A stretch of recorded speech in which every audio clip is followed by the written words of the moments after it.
Okay जी, अस्सलाम वालेकुम class. हमारा आज क्विज थर्ड था जिसमें हमने डिस्कस करना था फिजिकल स्टेट्स ऑफ मैटर। आप लोगों का सॉलिड लिक्विड और गैसेस का पहला हो चुका है और अब हमने इसका सेकंड पार्ट करना था जिसमें आपके सॉलिड्स इंक्लूड थे। तो मैंने एक दो जनरल डाले थे एमसीक्यू, बाकी सारे आपके सॉलिड से ही लिए गए थे। तो हम डिस्कशन स्टार्ट करते हैं। हमारा पहला एमसीक्यू था physical particles of which state of matter show least movement, कि कौन सी स्टेट है ऐसी मैटर की जिसमें पार्टिकल्स बहुत कम मूवमेंट शो करते हैं। तो आपके पास ऑप्शन चार स्टेट ऑफ मैटर है, सॉलिड, लिक्विड, गैस और प्लाज्मा। तो आप अपने चैट बॉक्स खोल लो, साथ साथ बताते जाओ ताकि आप लोगों की थोड़ी सी रिवीजन होती रहे। तो हमारे पास कौन सी ऐसी सॉलिड स्टेट है जिसमें पार्टिकल्स की मूवमेंट सबसे कम होती है? तो आप लोगों ने क्या लगाया है जी इसका?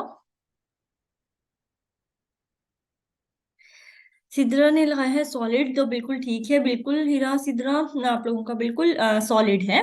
सबसे कम सॉलिड में होती है, फिर लिक्विड में इंटरमीडिएट होती है, प्लाज्मा में भी इंटरमीडिएट होती है, बिकॉज प्लाज्मा में हमारे पास आयंस, इलेक्ट्रॉन्स, हर चीज आ जाती है। तो प्लाज्मा में पार्टिकल्स मूव करते हैं। तो सबसे रिस्ट्रिक्टेड मूवमेंट जो होती है वो आपके पास बी सॉलिड्स में होती है। देन हमारे पास है जी temperature at which solids turn into a liquid is called, कि ऐसा टेम्परेचर जिसमें एक सॉलिड लिक्विड में कन्वर्ट होता है, उस टेम्परेचर को हम क्या कहते हैं? उस टेम्परेचर को हम कहते हैं जी, क्या हो गया है, सॉलिड लिक्विड में कन्वर्ट हो गया है तो मेल्टिंग पॉइंट। बिल्कुल सिद्रा, बी ऑप्शन हमारे पास है, मेल्टिंग पॉइंट। सॉलिड लिक्विड में, सर हम कहते हैं ना आइसक्रीम मेल्ट हो गई है, बड़ी जमी होती है पहले, तो थोड़ी देर बाद आइसक्रीम पिघल जाती है, मेल्ट हो जाती है। तो सेम वही चीज है, इसको हम कहेंगे melting point. Ionic solids are, आपको चार एग्जांपल्स दी गई हैं, इनमें से आपने बताना था आयनिक सॉलिड कौन सा है। तो इनमें से जो मैंने आपको दिए गए हैं सारे के सारे बिल्कुल आयनिक सॉलिड हैं, क्योंकि आयनिक सॉलिड कब बनता है हमारे पास? एक मेटल और एक नॉन मेटल के मिलने से। तो आपके पास sodium, caesium, rubidium pure metals हैं, और क्लोरीन, फ्लोरीन, फिर क्लोराइड आपके पास प्योर नॉन मेटल है। तो एक मेटल एक नॉन मेटल मिलेगा तो कंप्लीट ट्रांसफर ऑफ इलेक्ट्रॉन होगा, और कंप्लीट ट्रांसफर ऑफ इलेक्ट्रॉन से जो केमिकल कंपाउंड बनेगा वो आयनिक सॉलिड्स कहलाते हैं हमारे पास। देन हमारे पास नेक्स्ट एमसीक्यू है फॉर्मूला ऑफ क्वार्ट्स। बहुत सिंपल एमसीक्यू है और बहुत इंपॉर्टेंट एमसीक्यू है, अक्सर आया होता है। तो फॉर्मूला ऑफ क्वार्ट्स बिल्कुल आपके पास है, SiO2। सिंपल है, रेत सैंड का फॉर्मूला भी यही होता है। तो quartz is a pure form of silica, आप कह सकते हो। देन नेक्स्ट है जी, what type of solid is sodium chloride. बहुत इजी है, मैंने पहले भी बल्कि पूछ लिया उससे। तो आपके पास सोडियम क्लोराइड है, वो किस टाइप का सॉलिड है? तो sodium chloride is a ionic solid. Complete transfer होता है, सोडियम दे रहा होता है, क्लोराइड ले रहा होता है, दोनों अपने ऑक्टेट कंप्लीट कर लेते हैं, तो हमारे पास रिजल्ट होता है आयनिक सॉलिड बन जाता है। देन है जी, forces of attraction will be highest in, के कौन सी फोर्सेस ऑफ अट्रैक्शन, इन आपको एग्जांपल्स दी गई हैं तीन, किसमें हाईएस्ट होगी और या फिर सब में एक जैसी है? तो इसका जी आपके पास करेक्ट ऑप्शन था बिल्कुल सी ऑप्शन है, क्लियर कट सिद्रो, क्योंकि F2 में आपको देखो नॉन पोलर कंपाउंड है, लंडन डिस्पर्जन फोर्सेस स्ट्रॉन्गेस्ट है। वाटर में आपके पास जो फोर्सेस पाई जाती है वो हाइड्रोजन बॉन्डिंग है, जबकि NaCl में आपके पास है आयनिक बॉन्ड। तो ये जो टाइप्स है ये इंटरमोलेकुलर है, और आपके पास NaCl में है वो इंट्रामोलेकुलर फोर्सेस है, और इंट्रामोलेकुलर फोर्सेस का कोई कंपैरिजन नहीं है इंटर के साथ। So NaCl has the highest force of attraction among the given examples. Conversion of a solid directly into vapours, के एक सॉलिड डायरेक्टली वेपर में चला गया है, लिक्विड स्टेट आई नहीं है, तो इसको हम क्या कहते हैं? इसको हम कहते हैं नन ऑफ दीज, बिल्कुल इसको हम कहते हैं sublimation.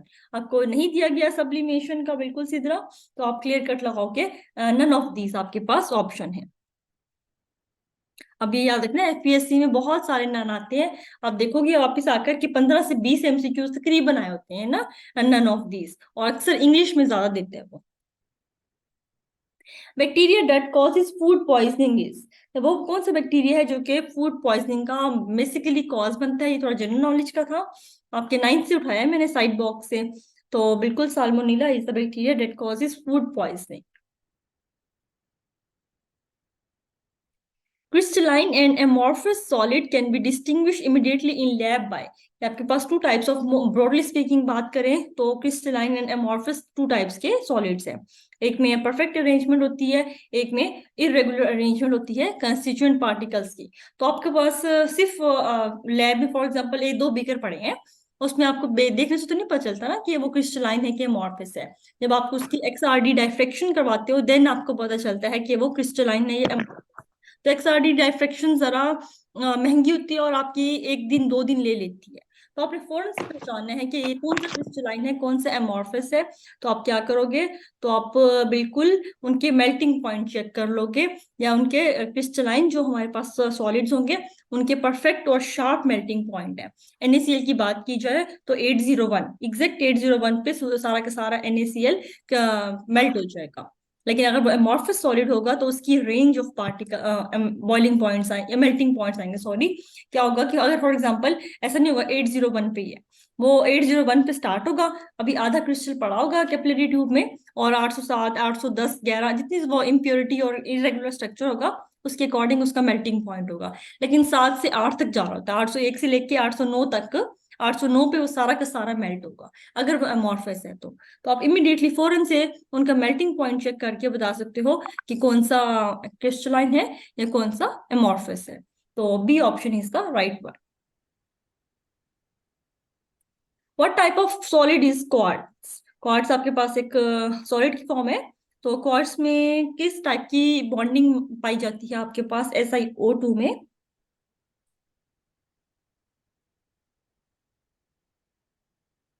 SiO2, SiO2 is covalent in nature, बिल्कुल ठीक है। SiO2 आपके पास कोवलेंट नेचर का होता है। डी ऑप्शन सिंपल है बिल्कुल। अपने दोनों ऑक्टेट कंप्लीट कर रहे होते हैं शेयरिंग ऑफ इलेक्ट्रॉन के साथ। देन है in universe most abundant state of matter. Last time मैंने डिस्कस किया था, लास्ट टाइम मैंने आपको इन अर्थ दिया था कि अर्थ में मोस्ट अबंडेंट जो है वो सॉलिड थी। लेकिन यूनिवर्स की बात की जाए तो यूनिवर्स में बिल्कुल most abundant state of matter जो है वो प्लाज्मा है। तो स्टेटमेंट को ध्यान से पढ़ना है, वो जमीन पे पूछ रहा है या यूनिवर्स में पूछ रहा है, मोस्टली दो ही रोटेट कर रहे होते हैं। Absolute zero temperature is, absolute zero temperature क्या होता है इन सब में से? Absolute zero temperature is unattainable, B option. Unattainable क्यों है? क्योंकि एब्सोल्यूट जीरो वो टेम्परेचर होते हैं जिसपे हमारी सारी मोशन सीज हो जाती हैं। उस पे काइनेटिक एनर्जी जीरो होती है, पोटेंशियल एनर्जी जीरो होती है, मोशनलेस टेम्परेचर को हम कहते हैं। और जब कोई भी हम काइनेटिक एनर्जी पोटेंशियल एनर्जी दोनों जीरो हो जाएंगी तो मतलब क्या हुआ, सारी मोशन रुक गई है, लाइफ बिल्कुल एग्जिस्ट नहीं कर रही। आप जहां पे बैठे हो ना उसी पोजीशन में बैठोगे, आपके हाथ पांव कोई मूव नहीं कर सकेगा, हर चीज स्टिल हो गई है। तो ऐसा पॉसिबल नहीं है, ये तभी होगा जब दुनिया खत्म हो जाएगी हम कह सकते हैं, वरना मोशन पॉसिबल है। अगर काइनेटिक एनर्जी कम है तो पोटेंशियल ज्यादा होती है, पोटेंशियल कम होती है तो काइनेटिक ज्यादा होती है। लेकिन दोनों जीरो हो जाए ऐसा पॉसिबल नहीं है, ऐसा पॉसिबल है एब्सोल्यूट टेम्परेचर पे। इसलिए हम एब्सोल्यूट टेम्परेचर को कहते हैं कि ये अनअटेनेबल है। ऐसा पॉसिबल नहीं है कि दुनिया की सारी मोशन सीज हो जाए। देन आपके पास था जी convert 275 kelvin to degree Celsius. बहुत ज्यादा आता है, डिग्री को केल्विन में दे रहा होता है, केल्विन को डिग्री में कन्वर्ट करना होता है। तो आपने क्या करना है, आपने 275 में से माइनस कर देना है 273 को, तो आपके पास 2 डिग्री सेल्सियस ऑप्शन आ जाएगा, ए ऑप्शन। अगर सेल्सियस दिया हो तो आपने 273 को ऐड कर देना है। अब केल्विन दिया था, डिग्री सेल्सियस में पूछा था, तो आपने माइनस कर देना था। सो सिंपल प्लस माइनस है, कोई ऐसी बड़ी बात नहीं है। तो ए option is the right one. Kinetic energy of H2 gas will be highest eight, कि आप H2 गैस के मॉलिक्यूल से उनका टेम्परेचर चेंज कर रहे हो। फॉर एग्जांपल आपके पास तीन टेम्परेचर क्या क्या तीन कंटेनर्स हैं, एक में आपने टेम्परेचर दिया है 23, एक में 28, एक में 76। तो आप क्या एक्सपेक्ट करते हो कि काइनेटिक एनर्जी सबकी क्या होगी, सेम हो जाएगी, या 23 पे हाईएस्ट होगी या 76 पे हाईएस्ट होगी? 28 पे तो नहीं हो सकती ना, या कम पे होगी या ज्यादा पे होगी, या सबकी सेम पॉसिबिलिटी है? तो आपकी काइनेटिक एनर्जी बिल्कुल डायरेक्टली प्रोपोर्शनल है टेम्परेचर के। जितना टेम्परेचर देते हो उतना रेंडमली मूव करते हैं गैस के पार्टिकल्स। सो बिल्कुल जितना टेम्परेचर ज्यादा होगा उतनी काइनेटिक एनर्जी ज्यादा। तो जितने आपको टेम्परेचर दिए गए हैं उसमें सबसे हाईएस्ट 76 डिग्री सेल्सियस है, तो उतने। Ability of metals to convert into wires is called, ये मैंने बहुत बार पढ़ाया है, PPS में बहुत बार बताया है। और आई थिंक जो पहले वाले बच्चे हैं उनको मैंने बताया था इसको भी बिल्कुल, कि ability of metals to convert into wires is called ductile. और अगर आपने मेटल्स को कन्वर्ट करना है शीट्स में से तो उसको हम कहते हैं मेलिएबल।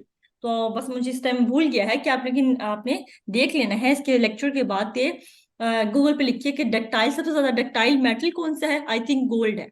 मेलिएबल को देख लेना है कि सबसे ज्यादा जो मोस्ट मेलिएबल मेटल जो है पीरियोडिक टेबल में वो कौन सा है, आई थिंक सो कॉपर है। फिर इसको एक बार कंफर्म कर लेना है, डक्टाइल गोल्ड है, हाँ ठीक हो गया, और मेलिएबल कॉपर है।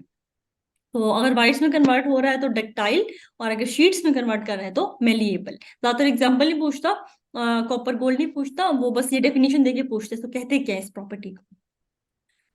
Joint ionic structures are also given the name of, joint ionic structures को हम क्या कह रहे होते हैं, metallic lattice, crystal lattice, ionic lattice, none of these.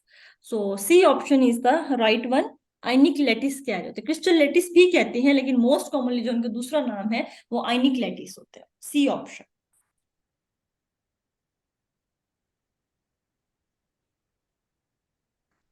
Diamonds are hard and, diamonds आपके पास बहुत ज्यादा सख्त मटेरियल है, in fact hardest known substance naturally जो एग्जिस्ट करता है वो डायमंड करता है। उसके बाद बल्कि अक्सर एमसीक्यू आया होता है कि सेकंड हार्डेस्ट सब्सटेंस कौन सा है, फर्स्ट तो डायमंड हो गया ना, दूसरा होता है बोरोन नाइट्राइड, कभी आ जाए तो अक्सर बल्कि वो सेकंड पूछ रहा होता है कि दुनिया में सबसे ज्यादा हार्डेस्ट डायमंड है, second known hardest substance on the earth is boron nitride, BN. In fact ये पॉलीमर के फॉर्म में भी एग्जिस्ट करता है, यहाँ पे एन लगा होता है, बी एन की यूनिट्स, जैसे डायमंड के कार्बन होते हैं ना, पूरे इसमें टेट्राहाइड्रली फैले होते हैं कार्बन के स्ट्रक्चर्स, और इसी तरह बोरोन नाइट्राइड बहुत ज्यादा पॉलीमर की फॉर्म में एग्जिस्ट कर रहा होता है, जाइंट स्ट्रक्चर बनाता है, और सेकंड हार्डेस्ट सब्सटेंस है। और यहाँ पे देखो, अब डायमंड्स आर क्या होते हैं, हार्ड होते हैं, तो आपके पास यहाँ पे जो राइट ऑप्शन था वो ऑल था, क्योंकि डायमंड्स आपके पास से तो कंडक्ट नहीं करते इलेक्ट्रिसिटी को, दूसरा इनका मेल्टिंग पॉइंट बहुत ज्यादा होता है, और बॉइलिंग पॉइंट दोनों बहुत ज्यादा होते हैं, तो ऑल आपका राइट ऑप्शन बनता था, तीनों कैरेक्टरिस्टिक्स पाई जाती हैं डायमंड में। देन नेक्स्ट एमसीक्यू जी हमारे पास था, the metal which can be melted even by the warmth of a human palm. ये बहुत बड़ा इंटरेस्टिंग एमसीक्यू अक्सर आया होता है कि आप अपने कौन सा मेटल ऐसा है जो आप अपनी हथेली पे रखोगे और वो फौरन मेल्ट होना स्टार्ट हो जाएगा आपके बॉडी टेम्परेचर से ही। तो इसमें आप लोगों ने क्या लगाया है भला, इस जनरल नॉलेज का आइडिया है किसी को, इसका सही भी हुआ हो? हाँ जी बच्चों जी, क्या लगाया है इसका, क्या तुक्के लगाए हैं इसमें आप लोगों ने, मुझे जरा पता चले बच्चों ने। I choose aluminium which is wrong, बिल्कुल गैलियम बच्ची ने लिखा हुआ है, बिल्कुल हीरा। एल्यूमिनियम का तो अच्छा खासा होता है, वो हाथ पे रखने से नहीं पिघलेगा, इसी तरह गैलियम इज द मेटल जो कि आपके ह्यूमन पाम पे रखने से ही पिघल जाता है, इसकी ज्यादा बहुत वीक होती है, थोड़ा सा टेम्परेचर मिलता है फौरन से हो जाता है। तो gallium, C option is the right one. Then the smallest part of crystal lattice that has all the properties of the entire system, ये भी आपका रिपीटेड क्वेश्चन है पास्ट पेपर में से। तो ऐसा क्रिस्टल लैटिस स्मॉलेस्ट पार्ट जिसमें उसकी सारी प्रॉपर्टीज हो, हम उसको छोटे से को पढ़ ले तो हमें पता चल जाए कि सारे में क्या है, तो बिल्कुल इसको हम कहते हैं यूनिट सेल। हालांकि बहुत इजी है, और लेकिन कई बार आ चुका है पास्ट में। बिल्कुल शर्मा, यूनिट सेल कहलाते हैं हमारे पास। प्लाज्मा वाज डिस्कवर्ड बाय, या मैंने सारे पास्ट पेपर वाले दिए हुए थे अक्सर ही, पहले भी बच्चों ने किया, मैं प्लाज्मा किसने डिस्कवर किया था, plasma was discovered by James cook, अच्छे से याद रखना है इसको, कभी भी नहीं भूलना, जेम्स कुक। एक प्रोटॉन, एक न्यूट्रॉन, एक इलेक्ट्रॉन, एक न्यूक्लियस, एक ये प्लाज्मा, ये इनके डिस्कवरर के नाम आपको अच्छे से आते हो। प्लाज्मा का तो हमने कर लिया है ना, विलियम क्रूक्स। प्रोटॉन किसने किया था भला, कोई बताएगा मुझे? खैर वो इलेक्ट्रॉनिक स्ट्रक्चर में देती हूँ, तकरीबन 3 दे देती हूँ ताकि बच्चों को याद हो जाए।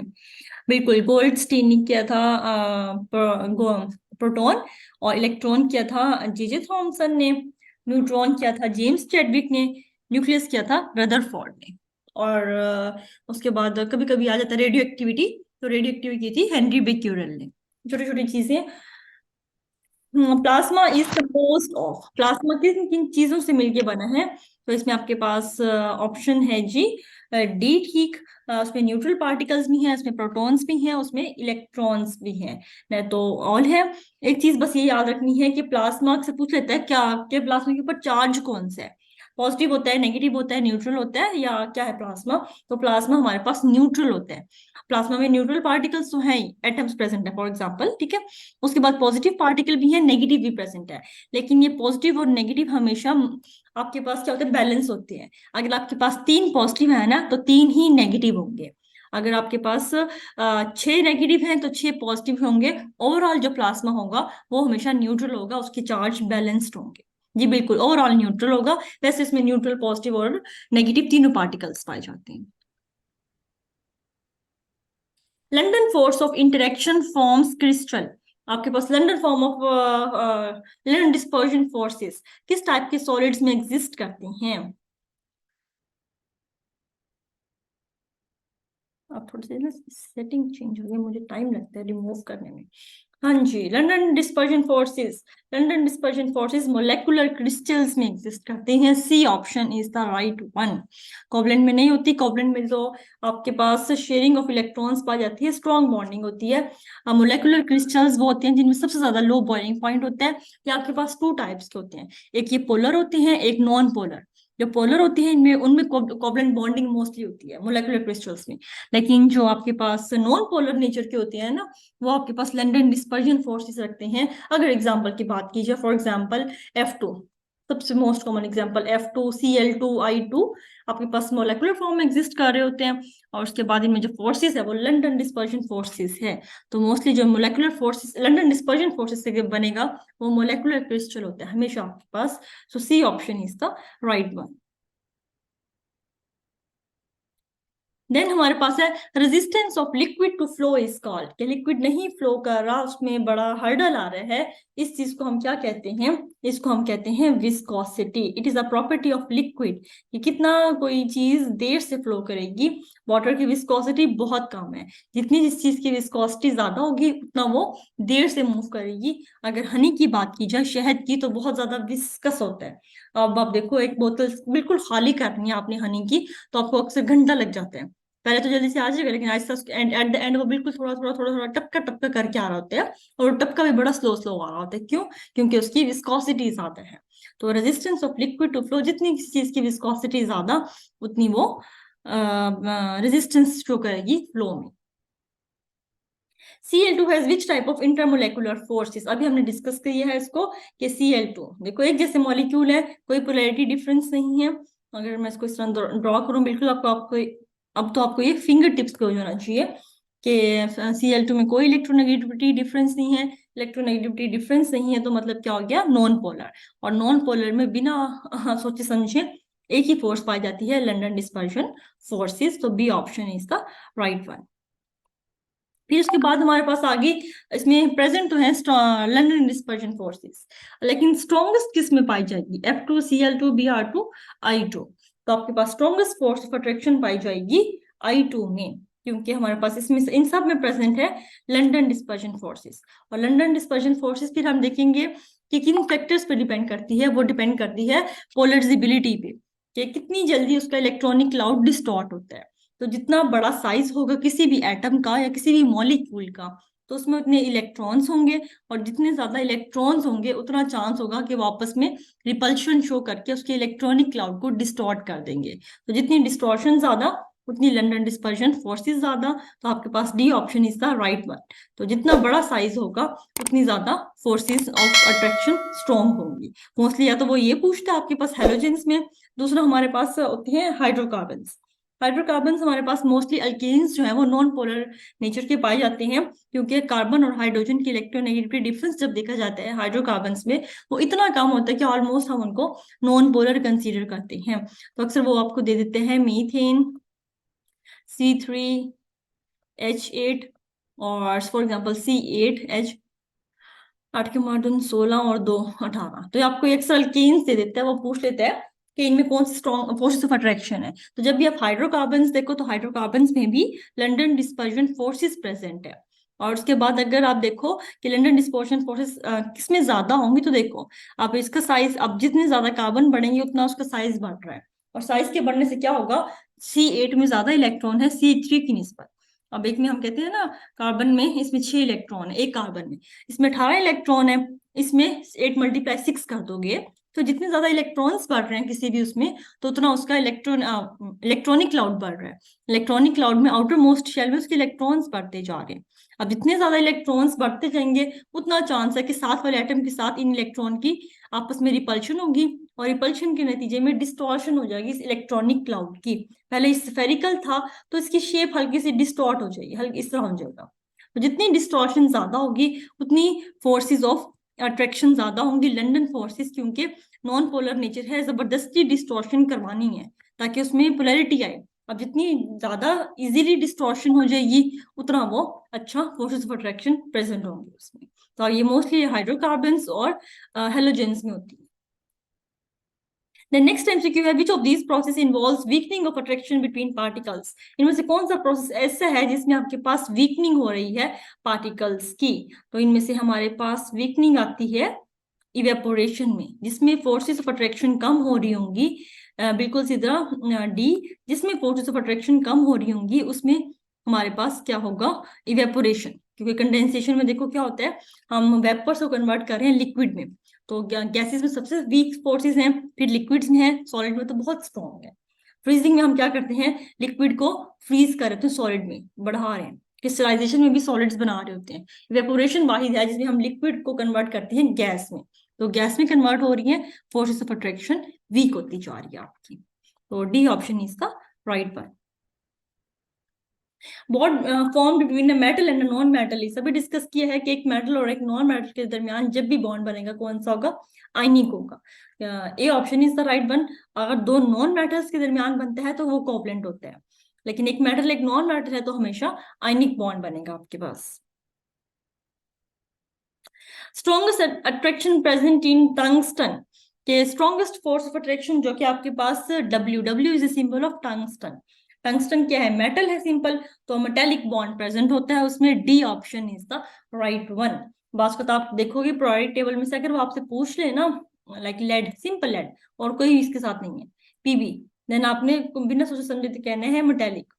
जितने भी आपके पास है वो टीन में पूछ सकते हैं, टंगस्टन में पूछ सकते हैं, ट्रांजिशन मेटल्स कोई भी सिंपल देते हैं उठा के, तो आपने मेटेलिक बॉन्ड की तरफ जाना है। सिर्फ एक मेटल है, मोस्टली ये टंगस्टन का पूरा ना चंक होता है, उसमें एक नहीं होता, पूरा क्रिस्टल बना होता है ना। लेकिन जो बॉन्डिंग होगी सिंपल एक मेटल में, वो मेटेलिक बॉन्डिंग स्ट्रॉन्गेस्ट हो जाएगी। देन आपके पास है 3D transition series start from which period of the periodic table. अक्सर आने वाला एमसीक्यू है जो बच्चे गलत करते हैं, तो मैं हर टेस्ट में एक बार इसको रिवाइज करवाती हूँ कि 3D जो सीरीज है हमारे पास वो फोर्थ पीरियड से स्टार्ट होती है, थर्ड से स्टार्ट नहीं होती। काइंडली डेली का एक बार पीरियोडिक टेबल देखा करो, पीरियोडिक टेबल से बहुत सारे एमसीक्यूज आए होते हैं। तो आपके पास जो 3D सीरीज है वो स्टार्ट हो रही होती है fourth period of the periodic table से। Only non metal in the periodic table that is liquid, वाहिद नॉन मेटल जो कि लिक्विड है वो कौन सा है? मर्करी तो मेटल आपके पास, सॉरी, ब्रोमीन आपके पास जो है। बी ऑप्शन इज द, अगर वो ओनली मेटल पूछ लेना फिर आपके पास मरकरी है, अभी वो नॉन मेटल पूछ रहा है तो bromine is the right option.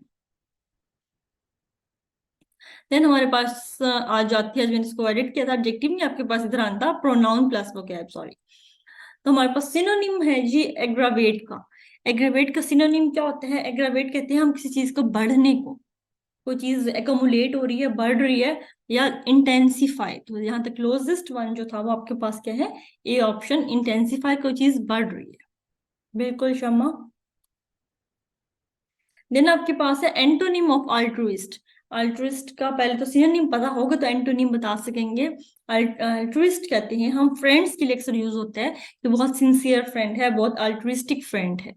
तो बहुत सिंसियर है, उसका उल्टा हो जाएगा तो क्या हो जाएगा? सेल्फिश, उतनी वो खुदगर्ज हो गई है। बिल्कुल सीधा इसका मीनिंग होता है सेल्फलेसनेस, और फिर इसका उल्टा जो हो जाएगा वो हो जाएगा उल्टा सेल्फिश, नेगेटिव सेंस में। देन है सिनोनिम ऑफ एंटीडोट। अब उसने मीनिंग ही पूछा है, तो सिनोनिम ऑफ एंटीडोट है हील करना, किसी को रेमेडी देना, किसी को क्योर करना। तो B option is the right one, cure. उसके बाद हमारे पास आता है प्रोनाउन।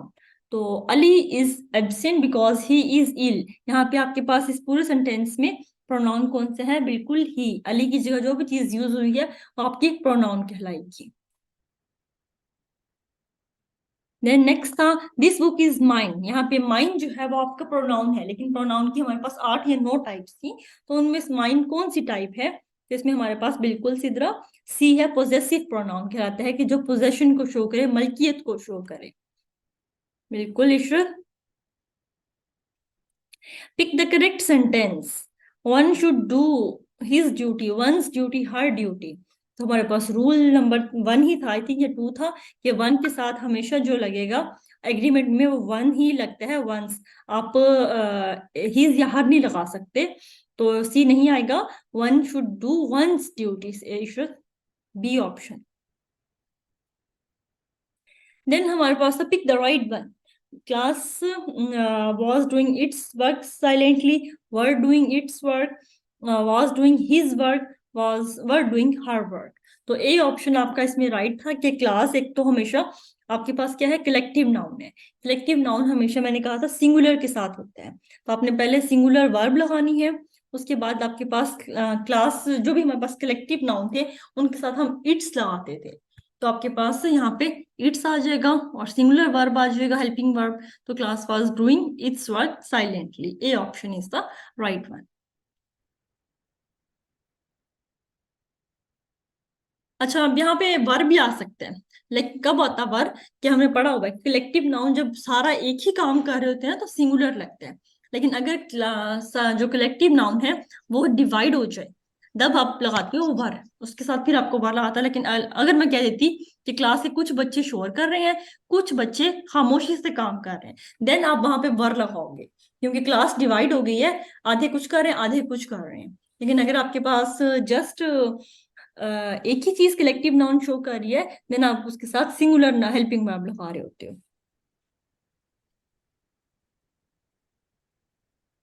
देन हमारे पास बीएड का पोर्शन आता है टेस्टिंग एंड इवेल्युएशन। तो टेस्टिंग एंड इवेल्युएशन में हमारे पास फर्स्ट एमसीक्यू है, a good diary is written in which tense. कि आप के पास जो डायरी होती है एक अच्छी, वो आप किस टेंस में लिखते हो? बिल्कुल सीधा, हम जो गुड डायरी है उसको हम पास्ट टेंस में लिखते हैं, प्रेजेंट या फ्यूचर में नहीं। ऑब्वियस बात है कि आप डायरी हमेशा एट द एंड रात को लिखते हो, ठीक है, हर कोई अक्सर बच्चा को शौक होता है डायरीज लिखने का। अब अपनी पर्सनल डायरी भी लिखते हो तो दिन में जो भी कुछ होता है आप उसको लिख रहे होते हो, ठीक है। तो ऑब्वियस बात है वो पास्ट टेंस में लिखेंगे, थोड़ी सी कॉमन सेंस भी यूज करोगे तो ऑब्वियसली आप डायरी को पास्ट टेंस में लिखते हो, ये चीज हो गई है उसको आप लिख रहे होते हो। A good diary is written, कि अगर टीचर है कि हम इसमें जो ये जितने भी एमसीक्यू ना, तो अपने क्लास रूम के हवाले से लिखना है कि टीचर अपने बच्चों की टेस्टिंग या इवेल्युएशन या ऑब्जर्वेशन कर रहा है। तो गुड डायरी इज रिटन क्या होगा? A good diary, A option, date wise, बिल्कुल डेली की डेली ऑब्जर्वेशन करेगा टीचर और एट द एंड उसको इवेल्युएट करेगा। तो डेली की डेली बेसिस पे वो जो लिखेगा अच्छी डायरी जो होगी वो डेट वाइज होगी आपकी, ए ऑप्शन। लिख सकते हो आप वीक वाइज भी, मंथ वाइज भी, लेकिन गुड डायरी की क्वालिटीज थी हमारे पास, तो उसमें वो पास्ट टेंस में लिखी होगी और हम डेट वाइज डेली की डेली टीचर की ऑब्जर्वेशन उसमें रिकॉर्ड होगी। Projects can be given to students for learning, कि आपके पास टाइप्स थी काफी सारी, जिसमें एक था प्रोजेक्ट। तो प्रोजेक्ट जो है वो स्टूडेंट्स को किस फॉर्म में दिया जा सकता है? इंडिविजुअली, ग्रुप वाइज, बोथ या नन। तो प्रोजेक्ट्स जो है वो टीचर आपको ग्रुप वाइज भी दे सकते हैं, इंडिविजुअली। हमारा कॉन्सेप्ट बना हुआ है कि प्रोजेक्ट हमेशा ग्रुप वाइज होते हैं। 90% प्रोजेक्ट्स ग्रुप वाइज होते हैं, लेकिन वो जो टीचर दे सकते हैं वो इंडिविजुअली भी दे सकते हैं, जरूरी नहीं है कि आपका प्रोजेक्ट ग्रुप वाइज हो। तो बोथ जो है वो ज्यादा सुटेबल ऑप्शन है यहाँ पे। नेक्स्ट हमारे पास है a procedure that is adopted to establish quality, performance और रिलायबिलिटी ऑफ समथिंग। कि एक प्रोसीजर जो कि क्वालिटी, परफॉर्मेंस और रिलायबिलिटी के लिए टेस्ट किया जाता है, उसको हम क्या कहते हैं? उसको कहते ही टेस्ट है किसी भी चीज की। लाइक आप लोगों की भी अगर मैंने क्वालिटी और परफॉर्मेंस देखनी है, तभी मैं क्या कर रही हूँ, टेस्ट ले रही हूँ आप लोगों का, ताकि आप लोगों की जरा पता चले कि किस कहाँ कहाँ तक पहुंचे हुए हो आप लोग। तो 44 का ए option is the right option. Then if a student is weak in calculations of math, test taken to improve his skill is, time थोड़ा हमारे पास शॉर्ट रह गया, 10 मिनट है, हमें खत्म करना है बीएड को। तो स्टूडेंट जो है कैलकुलेशंस में वीक है मैथ की, तो इस टेस्ट के टीचर क्या करेगा? उसका कौन सा टेस्ट लेगा?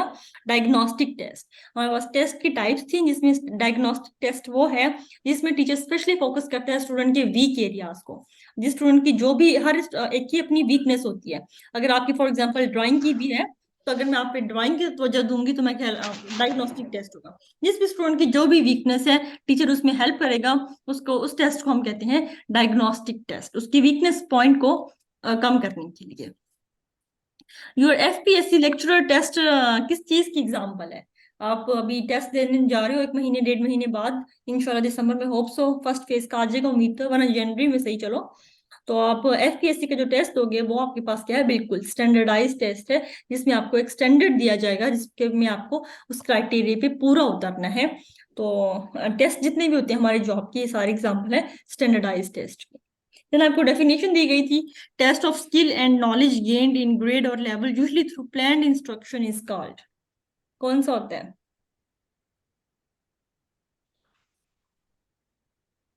हम्म, बिल्कुल अचीवमेंट टेस्ट आपका होता है। अच्छा, आप एक चीज सर्च करनी है आप लोगों ने, अचीवमेंट और स्टैंडर्डाइज टेस्ट में ना थोड़ा सा डिफरेंस होता है। नेक्स्ट क्लास में मैं आप लोगों से पूछूंगी what is the main difference, छोटा सा डिफरेंस अचीवमेंट और स्टैंडर्डाइज टेस्ट में। अब देखो आप लोग, मैं इसको स्टैंडर्डाइज क्यों नहीं कह सकती कि स्किल और नॉलेज आपका जो भी टेस्ट होना है फॉर एग्जाम्पल, ठीक है, एफपीएससी का, उसमें स्किल और नॉलेज की बेस पे ही है ना, जिसका ग्रेड ज्यादा होता है वो ले जाएगा, और प्लान्ड इंस्ट्रक्शन ही होती है, प्रॉपर प्लानिंग के थ्रू आपका टेस्ट हो रहा है, तो उसको मैं स्टैंडर्डाइज टेस्ट कह सकती हूँ या नहीं? या फिर मेजर डिफरेंस क्या है स्टैंडर्डाइज या अचीवमेंट टेस्ट में? ये छोटा सा एक पॉइंट है, इसको आपने करना है, वरना फिर मैं नेक्स्ट में खुद बताऊंगी आप लोगों को।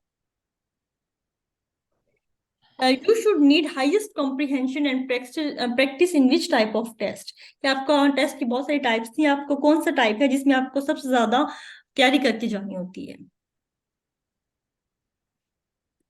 तो बी ऑप्शन आपका इसमें राइट ऑप्शन है, fill in the blanks. Multiple choice question में फिर भी थोड़ा बहुत बंदा चीज एक बार पढ़ के याद आ जाती है, शॉर्ट क्वेश्चन में आप कुछ ना कुछ लिख लेते हो, लॉन्ग में भी। फिल इन दी ब्लैंक्स वाहिद आपके टेस्ट की टाइप है जिसमें आपको सबसे ज्यादा प्रैक्टिस की जरूरत होती है। Labelling figures is mostly done in which subject? कि आपके पास फिगर्स का आपका पाला जो होता है वो आप सबसे ज्यादा किस सब्जेक्ट में पढ़ते हैं? साइंस सब्जेक्ट्स में, स्पेशली बायो की बात की जाए तो बायो में तो काम ही नहीं था ना, फिजिक्स में भी हम कहते हैं, बल्कि केमिस्ट्री तक में हम कहते हैं, अगर कोई एटम्स की बात हो रही है तो एटम का न्यूक्लियस और वो बना दो। उसके बाद जो आपने काम करना होता है फिगर्स पे, वो साइंस सब्जेक्ट्स में करना होता है। You have to follow general academic rules in which type of testing? के कौन सी टाइप का टेस्टिंग है जिसमें आपने एकेडमिक रूल्स को लास्ट में फॉलो करना होता है? तो इसमें आपके पास बिल्कुल A option is the right one, ऐसे टाइप क्वेश्चन। ऐसे टाइप क्वेश्चन के प्रॉपर आपको दिए जाते हैं रूल्स, जिसमें आपने करना होता है। इनफेक्ट ऐसे की भी फर्दर टाइप्स होती हैं हमारे पास, डेमोन्स्ट्रेटिव ऐसे होते हैं, क्वेश्चनियर ऐसे होते हैं, एब्स्ट्रैक्ट ऐसे होते हैं, तो हर ऐसे की अपनी डिमांड है, और आपने उसको उसी वे में करना होता है। सिंपल डेमोन्स्ट्रेटिव में आपने पहले इंट्रोडक्शन देना होता है, फिर उसकी डिस्क्रिप्शन, एग्जाम्पल होती है, फिर कंक्लूजन होता है।